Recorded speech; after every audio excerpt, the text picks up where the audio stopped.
I'm currently at Silver Springs Lodge in Idyllwild, and the video that I have following will cover the last about 5 days or so on trail. It starts in Julian, and a windy and hot hike out of Julian. It's a long hike to a water cache, about 16 miles or so, and it's a lot of climbing. It was a pretty tough day.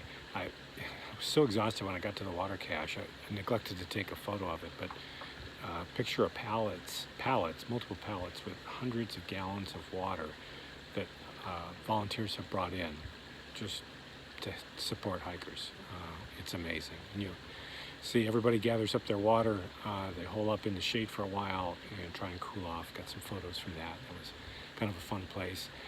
The next day, I also had a long water carry to a place called, and it's in the guidebook this way. There's signs as to Mike's Place, and Mike's Place really deserves its own video.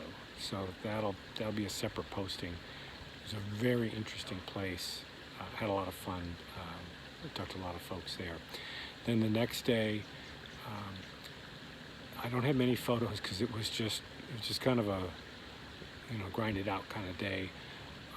Where I wound up was at Mary's, and Mary is someone who has private property that is adjacent, or the trail crosses it or adjacent to it, and she's opened up a patch of the property, made it available for hikers to stay. There's a couple picnic benches, there's shade cover, and most importantly, a water tank that she keeps filled by hand for hikers. I mean, that's the kind of support.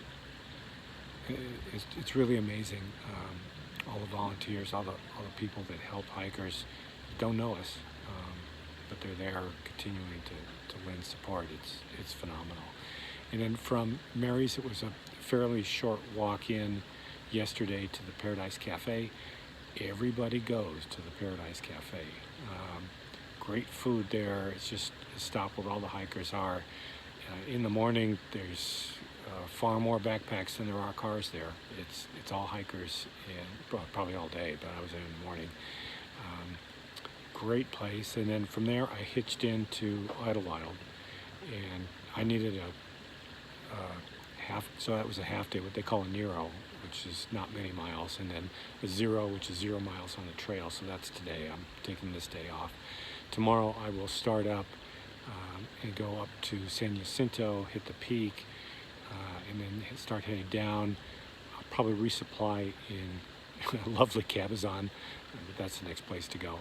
Anyway, I'm here at Silver Springs Lodge. Great place. You can tell it's hiker friendly when there are hiker boxes in the lodge. And what a hiker box is, if you don't know, is anybody who has extra food, something they don't want, some piece of gear, something like that, that all gets tossed in a hiker box. And here there's hiker boxes, and there's also loaner clothes, because you can do laundry here at a nominal charge. In fact, they do the laundry for you, and you don't have anything extra, so you borrow clothes to have something to wear while your laundry is being done. So it just kind of shows you it's a real hiker friendly place. And then in this video you see some water sources. Again, we filter everything, so it is safe to drink, but you do need to filter things. So here's from Julian to Warner Springs to Idyllwild.